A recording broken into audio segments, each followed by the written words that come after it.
Hi everybody, and welcome to my channel where I post academic tips and tricks to help you succeed in school. Today's video is on 3 things that every student should do before the first day of class.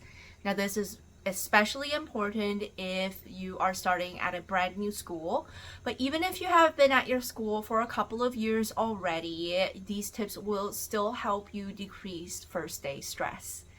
Now let's get started.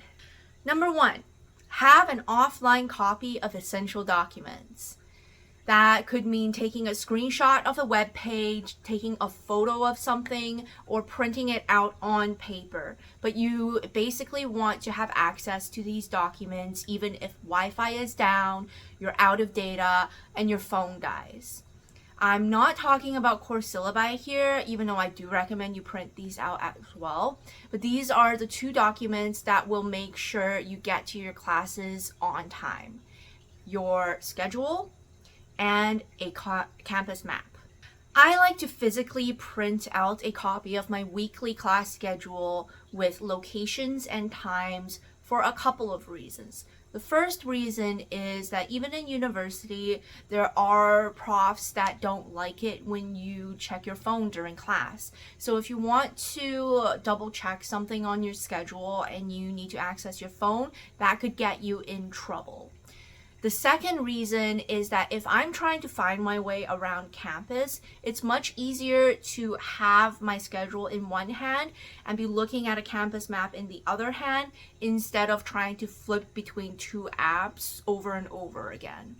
I usually tape my schedule to the first page of my agenda for easy access.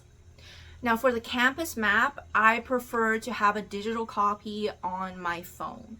You can get a copy of the campus map in a couple of different ways. First, you can try to find one on your university or school website and download or screenshot a copy to your phone files. You can also go to campus and physically locate a map stand, one of those "you are here" structures that you find in a lot of different places. These are usually located in high traffic areas like your front gate, major intersections, or fields where a lot of different buildings open out onto it. If you are photographing or screenshotting your copy, make sure that it is a high enough resolution that you can zoom in and see everything clearly, and also make sure that you include the building key and map legend in the same document. Once you have a copy of your campus map, I recommend you keep it somewhere easily accessible, either in a specialized folder or as a shortcut on the home screen of your phone. The second thing you need to do, which in my opinion is the most important, is walk your route. This means taking a trial run at getting to and from each of your classes, just like if it were the first day of school. If you don't live on campus, you should also include your daily commute. First days are already stressful. You don't need to worry about finding your way as well. Walking your route also gives you important real-life information that a campus map doesn't include. Things like construction, traffic flow, elevation changes are all important to know to make sure you get to your classes on time.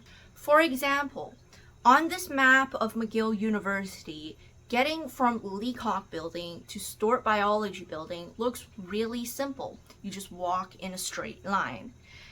However, what this doesn't show you is that there is a flight of stairs you need to take to get from one side of campus to the other.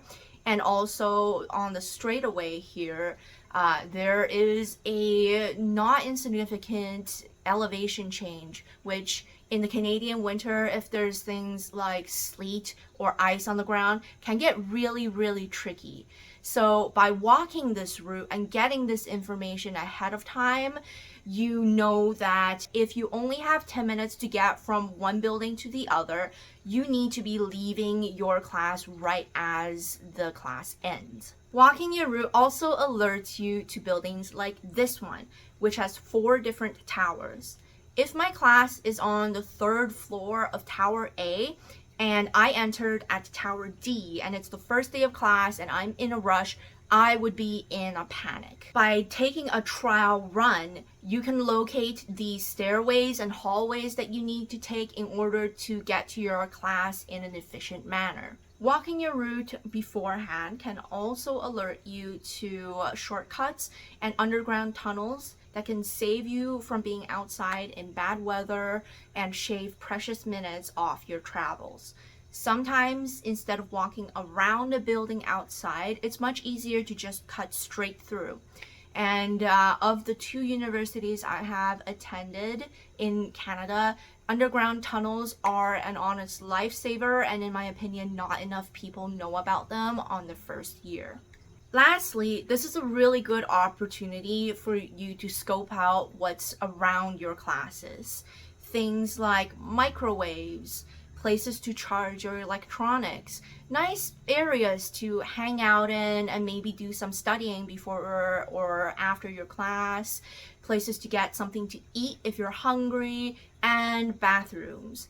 I really recommend you find out where the nearest bathrooms are to your classes just in case you need to go in between 2 classes and you're in a time crunch. The third thing you need to do is look up your deadlines. Now, you technically don't need to do this before classes start, but I find when school begins, things have a tendency to come galloping at you full speed right out of the gate, and you get overwhelmed, and then this kind of just slips off of your radar. For high school students looking to apply to post-secondary education, you need to know your program application, financial aid, and student loan deadlines.